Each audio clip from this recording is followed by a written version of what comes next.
Good morning everyone. तो कल हम क्लास 3 के एसएसटी का chapter number 3 globe and map पढ़ रहे थे। तो इसमें हमने ग्लोब तक पढ़ लिया था कि ग्लोब क्या है। एक मॉडल है अर्थ का जिसके थ्रू हम लोग अलग अलग डिस्टेंस प्लेसेस लोकेट कर सकते हैं कि कौन सा सिटी, कौन सा कंट्री, कौन सा कॉन्टिनेंट कहाँ है। तो चलो आज हम पढ़ेंगे मैप और एटलस के बारे में। तो स्टार्ट करते हैं। When we draw the earth or a part of it on a flat surface like paper, it is called a map। तो जब हम अर्थ को ड्रॉ करते हैं एक फ्लैट सरफेस पेपर पर या फिर एक अर्थ का कोई पार्ट ड्रॉ करते हैं एक फ्लैट सरफेस पेपर पर तो उसको बोलते हैं हम मैप। ठीक है। A map is simply a drawing of any part of the earth on a flat sheet of paper. तो मैप क्या है? सिंपली एक ड्राइंग है किसी भी पार्ट का, अर्थ के कोई भी पार्ट का। जैसे तुम्हारे घर का भी मैप बन सकता है, तुम्हारे घर से स्कूल तक के रास्ते का भी मैप बन सकता है। तो कोई भी चीज का डायरेक्शन, एड्रेस तुम बताते हो एक पेपर पर तो उसको बोलते हैं मैप। ठीक है। यहाँ देखो इंडिया का मैप है और एक ये सिटी का मैप है। तो चलो आगे देखते हैं। Map can be drawn to show a variety of information. तो मैप को क्यों ड्रॉ करते हैं हम लोग? इन्फॉर्मेशन निकालने के लिए कि कौन सा जगह कहाँ पर है। ठीक है। It could be anything from a sketch of for a visitor to find your school or a detailed map of a town or a mountain range। तो मैप कोई भी हो सकता है, किसी भी जगह का हो सकता है। तुम अगर अपने कोई विजिटर आया तुम्हारे घर पर मिलने और उसको पता नहीं है कि तुम्हारा स्कूल कहाँ है, तो अगर तुम उसको अपना एक मैप के थ्रू बताते हो कि यहाँ से स्टेशन जाएंगे, स्टेशन से सीधा जीटी रोड जाएंगे तो कॉलेज मोड़ पर हमारा स्कूल है, एक पेपर पर ड्राइंग बना करके दिखाओगे उसको, तो वो भी एक मैप हो गया। और अगर तुम सासाराम का मैप बनाते हो कि यहाँ पर स्टेशन है, यहाँ पर पार्क है, यहाँ पर रेलवे कॉलोनी है, तो सब चीज ये सब भी दिखाना एक मैप हो गया। ठीक है। चलो आगे देखते हैं। When map are put together in a form of book, it's called an atlas। तो काफी सारा मैप को जब एक साथ रख दोगे एक बुक की तरीके से तो उसको बोलते हैं एटलस। ठीक है। Maps are use to show the world, a continent, a country और अ स्मॉल नेबरहुड। तो मैप का यूज क्यों करते हैं? वर्ल्ड को दिखाने के लिए, एक कॉन्टिनेंट को दिखाने के लिए, एक कंट्री को दिखाने के लिए, अपने अड़ोस पड़ोस की जगह को दिखाने के लिए। ठीक है। तो इससे हम लोग को पता चलता है कि कौन सा कंट्री कहाँ है, कौन सा कॉन्टिनेंट कहाँ है, सब कुछ इसी से हम लोग को पता चलता है। ठीक है। Many details shown on the map. तो मैप में काफी सारी डिटेल होता है। तो बस चलो आगे देखते हैं। Let us learn about the globe and map at a glance. तो मैप के बारे में हम लोग पढ़ते हैं, मैप और ग्लोब के बारे में एक नजर डाल लेते हैं हम लोग। तो ग्लांस का मतलब क्या होता है? नजर डालना। ठीक है। तो चलो अब ग्लोब और मैप का डिफरेंस दिया हुआ है तो चलो पढ़ लेते हैं क्या दिया हुआ है। Globe shows some part of the earth at a time. तो ग्लोब क्या होता है? गोल होता है। तो एक बार में हम लोग एक पार्ट ही ग्लोब का देख सकते हैं, पीछे वाला साइड नहीं देखें। अगर सामने से हम लोग देख रहे हैं ना तो पीछे का साइड नहीं दिखेगा और पीछे जाके देखेंगे तो आगे का साइड नहीं दिखेगा। ठीक है। तो बस एक टाइम में एक ही पार्ट देख सकते हैं ग्लोब का। ठीक है। Map show part of the earth on a flat surface. तो मैप से ना हम लोग अर्थ का पूरा पार्ट एक बार में देख सकते हैं। ये पेपर है ना, ये पेपर पे ड्राइंग करोगे तो हम लोग पूरा पेपर एक बार में देख सकते हैं। लेकिन अगर कोई गोल चीज हुआ उसको हम लोग सामने से देख रहे हैं तो केवल हम ऊपर का देख पाएंगे, पीछे का नहीं देख पाएंगे। ठीक है। तो बस यही लिखा है। A globe is a model of earth. तो ग्लोब क्या है? अर्थ का एक मॉडल है। और map is a small drying of a part of the अर्थ। तो मैप क्या है? अर्थ का एक स्मॉल ड्राइंग है, छोटा सा ड्राइंग है। ठीक है। Small globe do not have many detail and big globes are difficult to carry. तो स्मॉल ग्लोब्स जो होता है उसमें पूरा डिटेल नहीं दिया होता, कितना जगह दिया रहेगा एक छोटे से ग्लोब में। लेकिन और जो बड़ा ग्लोब होता है उसको काफी मेहनत लगता है उसको कैरी करने में। ठीक है। और मैप का दिया हुआ है। Maps are easy to carry, mostly made up of paper and can be folded और रोल्ड। तो मैप किस चीज का बना होता है? वो पेपर का बना होता है तो उसको हम लोग आसानी से कैरी कर सकते हैं और उसको मोड़ भी सकते हैं। ठीक है। बस यही दिया हुआ है। We spin the globe to see all the part of the earth, so it is difficult to compare one place to the another on the globe. तो फिर क्या होता है? हम लोग ग्लोब को पूरा ग्लोब देखने के लिए हमें ग्लोब को स्पिन करना पड़ता है। इसकी वजह से अगर हम लोग को आगे का एक पार्ट और पीछे का एक पार्ट कंपेयर करना हो तो दोनों हम लोग एक साथ नहीं देख पाते हैं। ठीक है। और इसी तरह मैप में क्या होता है? Map show different place of the earth on a flat piece of paper, therefore it is easy to compare places on map. तो मैप क्या होता है? मैप तो एक ही पेज पर पूरा होता है। तो अगर हम यहाँ पर एक पॉइंट है, यहाँ पर एक पॉइंट है, दोनों को हम एक साथ कंपेयर कर सकते हैं। तो बस यही दिया हुआ है। तो चलो आगे देखते हैं।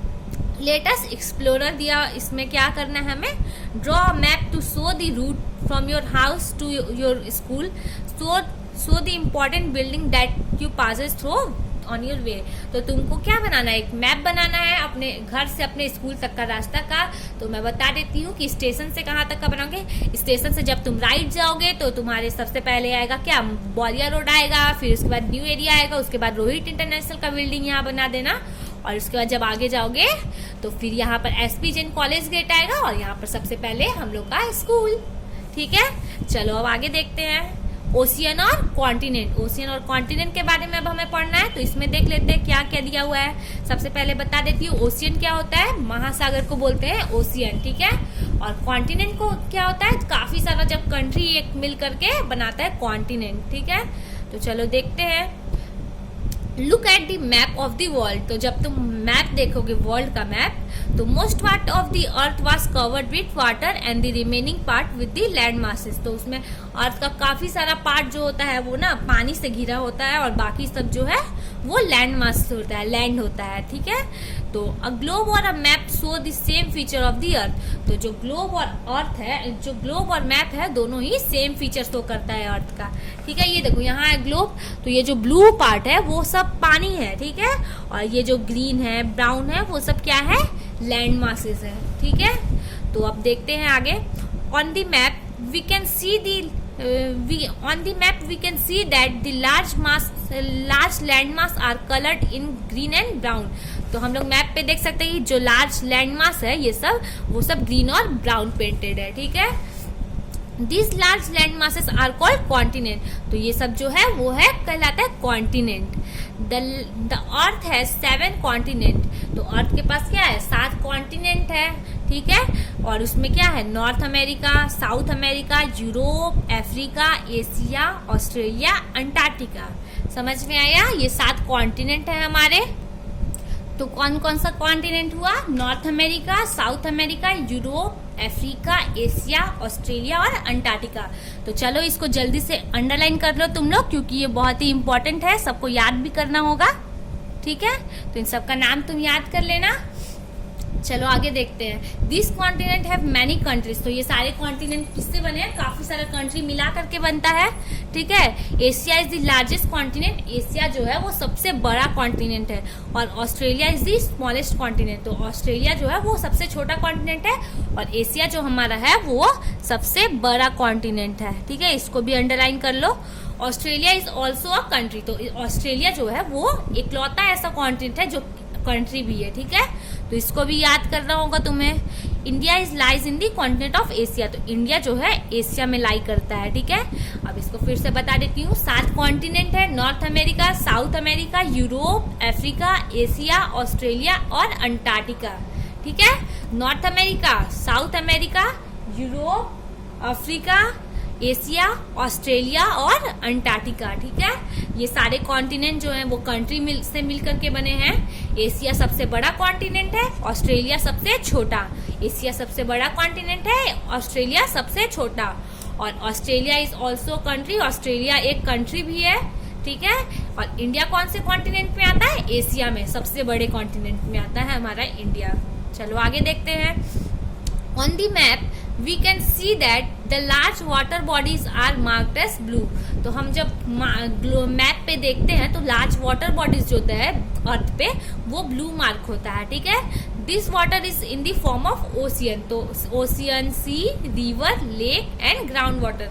तो जो ब्लू मार्क होता है, देखो ग्लोब में भी तुम देख सकते हो कि ये जो ब्लू मार्क है यहाँ पर बीच में भी बहुत सारी जगह, तो ये क्या है, ये वाटर बॉडीज है, जल का स्रोत है। ठीक है, तो ये क्या कौन से रूप में हुआ हमारे अर्थ पे, रिवर, लेक, सी, ओशियन, ग्राउंड वाटर। ठीक है, ये सब वाटर का स्रोत है हमारे यहाँ। ठीक है, the largest area covered with water are called ocean. तो जब सबसे ज्यादा एरिया जो वाटर से कवर है उसको बोलते हैं ओशियन। ठीक है, देयर आर 5 ओशियंस, 5 ओशियंस हैं। ठीक है, तो कौन कौन सा है, the Pacific Ocean, the Atlantic Ocean, the Arctic Ocean, the Indian ocean and the Southern ocean. तो ओशियन से पहले द लगाते हैं, ये याद कर लेना तुम। ठीक है, तो ये 5 नाम याद कर लो, the Pacific Ocean, the Atlantic Ocean, the Arctic Ocean, the Indian Ocean and the Southern Ocean. ठीक है। और जो पैसिफिक ओशियन है वो सबसे बड़ा ओशियन है, और the ocean that surround the continent of Antarctica is called southern ocean. तो अंटार्कटिका को जो सराउंड किया हुआ है उसको बोलते हैं साउदर्न ओशियन। ये भी याद कर लेना, ये सब बहुत ही इंपॉर्टेंट है, ये सब तुमको याद करना होगा, ठीक है। और जो इंडियन ओशियन है वो हमारे कंट्री के नाम पे बना है, इंडियन ओशियन, ठीक है। इंडिया के नाम पर बना इंडियन ओशियन, ठीक है।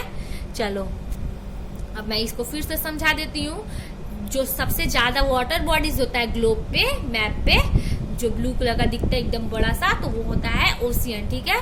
5 ओशियन होते हैं, the Pacific Ocean, the Atlantic Ocean, the Arctic Ocean, the Indian ocean, the Southern Ocean, ठीक है। और पैसिफिक ओशियन सबसे बड़ा ओशियन है।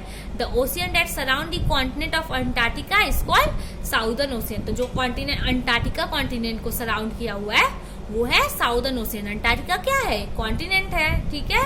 और फिर अब आगे देखते हैं। और जो इंडियन ओशियन है वो हमारे इंडिया के नाम पर बना है, इंडियन ओशियन, ठीक है। समझ में आया? चलो देख लेते हैं डू यू नो में क्या दिया है। सबसे पहले ये मैप देख लो, देखो ये सारा ब्लू कलर का जो है वो सारा ओशियन है।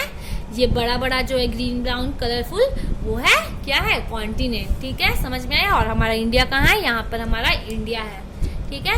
अंटार्कटिका को देखो साउदर्न ओशियन कवर किया हुआ है, हमारे इंडिया के नीचे इंडियन ओशियन, जिसकी वजह से हम इसका नाम पड़ा हमारे इंडिया की वजह से इंडियन ओशियन। चलो डू यू नो में देखो क्या दिया हुआ है। Ferdinand Magellan a great explorer discovering the Pacific Ocean. तो जो फेर्डिनांड मैगलेन है, इनके बारे में हम लोग बहुत सारा चीज पढ़ चुके हैं। ये हमें बताए थे कि हमारा वर्ल्ड जो है वो गोल नहीं है, फ्लैट नहीं है, वो गोल है, ठीक है। तो वही इसको भी पैसिफिक ओशियन को भी डिस्कवर किए, और फिर वो ही name the Pacific meaning peaceful sea. तो इन्होंने नाम दिया हमारे पैसिफिक ओशियन का पैसिफिक, क्योंकि पैसिफिक का मतलब क्या होता है? एक पीसफुल सी, एकदम शांत समुद्र, ठीक है। चलो यहाँ तक आज हमने पढ़ा, ये पढ़ेंगे कल। तब तक के लिए देख लेते कि आज हमने कौन कौन से वर्ड सीखे। तो आज सबसे पहला वर्ड हमने देखा था विजिटर। तो चलो लिख लेते हैं विजिटर को, VISITOR।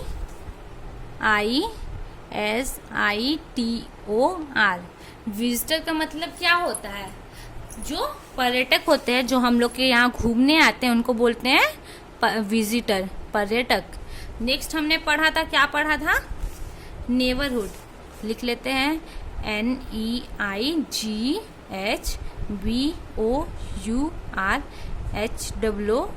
नेबरहुड। नेबरहुड का मतलब क्या होता है? पड़ोस, ठीक है, पड़ोस।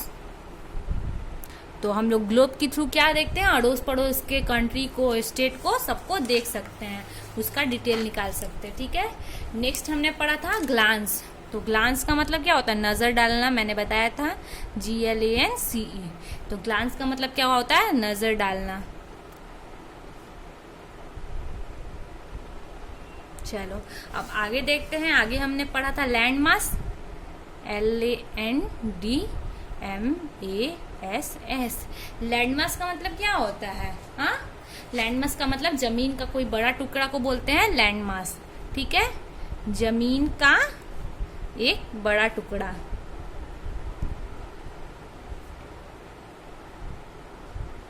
ठीक है। चलो आगे हमने क्या देखा? फीचर। फीचर यहाँ है FEATURES, फीचर्स। फीचर्स मतलब क्या होता है? विशेषता। क्या तुम में अच्छाई है, उसको बोलते हैं फीचर, विशेषता, ठीक है। आगे हमने क्या पढ़ा था? बस आगे हमने वाटर बॉडीज पढ़ा था। जो जल का स्रोत होता है उसको बोलते हैं वाटर बॉडीज। जो ब्लू होता है हमारी अर्थ में, जो ब्लू कलर का ग्लोब में दिखता है, उसको बोलते हैं water bodies, WATERBODIES। Water bodies यहाँ पर है, उसको बोलते हैं जल का स्रोत, ठीक है।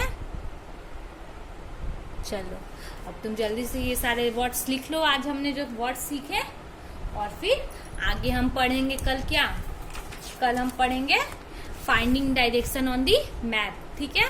तब तक तुम जल्दी से ये लिख लो या स्क्रीनशॉट ले लो, और फिर मिलते हैं कल आगे का चैप्टर पढ़ने के लिए। बाय।